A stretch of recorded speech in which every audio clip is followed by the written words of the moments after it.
Welcome to the Nutanix Cloud Together video series. I'm Wyatt Cash with Scoop News Group, and joining us today are Greg O'Connell, Senior Director for DoD and Intelligence Programs at Nutanix, and Dan Fallon, who recently has taken on new responsibilities as Director of Special Programs at Nutanix. Gentlemen, thank you so much for joining us. Thank you, Wyatt. Thanks. So, Greg, let me start with you, if I may. How is the executive order on cybersecurity impacting the federal government, and what is top of mind for your customers as you talk to them? Well, Wyatt, I'd say the top three immediate impacts that we're seeing are more outreach and partnering with industry, number one. I've recently attended some DoD cybersecurity related trade shows, and there's a definite uptick in presence and outreach from the government, really looking to glean better insights from industry. They clearly don't have the resources or skills to do it all. The good news is, again, we're seeing organizations like the Cyberspace Capability Center and the Zero Trust Transition Team in Air Force that are clearly taking it serious, but still not as much intergovernmental cooperation yet. So historically, that's been very inconsistent and uncoordinated. So I think this is going to be a key focus area moving forward. Number two, there's more requests for encryption and multi-factor authentication as one example. There's also been an uptick in the deployment of endpoint detection and response, logging and remediation, and other cybersecurity type tools. They're also really now flexing their procurement powers to incentivize industry around more secure supply chains. They've been launching a pilot program where government and industry will require an EPA Energy Star-like label for appliances as an example, so the government and public can quickly determine if the software was developed securely. Thirdly, government organizations are definitely calling out for more solutions with built-in security. There are a lot of solutions in the market that weren't designed from the ground up with security in mind. So there's going to be an inherent advantage for those that have continued to pay special attention to the security rigor that they apply in the development of their offerings from the ground up. And as for what's top of mind, I think, as I already stated, strengthening the supply chain, period. There is no question this is critical based on events that led to the executive order in the first place. And coordination and information sharing, like we talked about already. It will ultimately be essential to establish bi-directional comms between these agencies for more effective sharing of threats and deterrence on their mitigation strategies.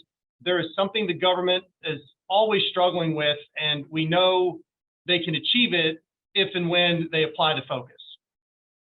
Those are some great points. And I know we were speaking with officials from CISA and DoD just last week, and it does sound like we're getting additional guidance documents to help agencies as well as the contractor community as well. So thank you for sharing that. Dan, let me turn to you. Talk to us a little bit about what Nutanix is doing to support its customers, and also what best practices do you recommend at this stage? Yeah, thank you, Wyatt. So you mentioned I just recently took on this role back at the beginning of the month. And in my prior role as a technical leader for our entire public sector government business unit, I was the main conduit from the field, our customers, back to the product team. And when the customers, if we kind of take it one level deeper, what Greg laid out, encryption, multi-factor authentication, a lot of the requirements that we're starting to see an uptick in demand for, they have standards. The government just isn't going out and say, hey, we're buying encryption. We're buying FIPS 140-2 compliant encryption. And NIST actually just released a newer standard, FIPS 140-3. So the industry is going through a change to be compliant with the new standards. So that's just one great example of what we do as a company. You know, I think from the outside, people might see, oh, you get that number, your encryption says FIPS 140-2 authorized, and you're done. But that's actually just a 24/7, you know, we have teams that are working on that, constantly running testing against the algorithms in the test beds for all these standards. So there's FIPS, there's common criteria, there's DODIN APL, which I like to call the gold standard because of the rigorous testing in the DoD labs. We have DISA security technical and implementation guides, many others that I'm not mentioning, but we have a nice site that lists them all out, because when a customer goes to buy, the federal government wants to make sure that product is compliant with it. So it's really just like the customer side of the house. So security is never ending, being compliant. You're always making sure you're in a secure posture. We're doing the same on the vendor side, going through those, making sure every release is getting an internal code scan, testing for remediation, and then being compliant with those standards. And the other thing we focus on is we don't want to give the customer the product, and even though we're compliant, we say, hey, here's a security hardening guide. You now have to go implement all those lockdown steps. In a couple weeks, month later, the product's finally ready to run.